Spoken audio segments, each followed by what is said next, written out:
itong low pressure area na ating minomonitor ay nasa layong 850 kilometers east ng extreme northern Luzon.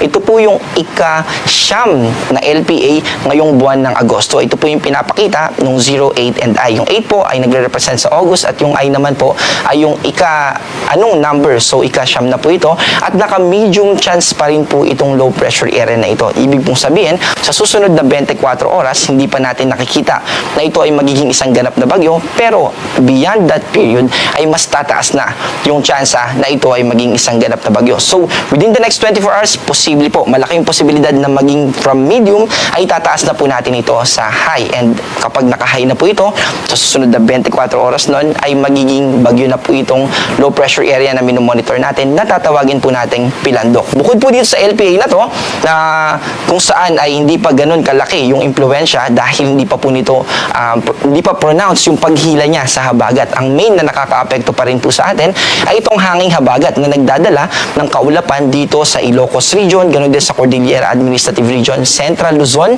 ganun din po dito sa Metro Manila, kaya maulap pa rin po at nandyan pa rin yung mga tsansa ng mga pag-ulan, Cavite, Batangas, ganun din sa Occidental Mindoro, Palawan at Western section ng Visayas. Ibig po sabihin nito ay yung mga kaulapan na yan ay magko-contribute pa rin po sa tsansa ng mga pag-ulan ngayong hapon.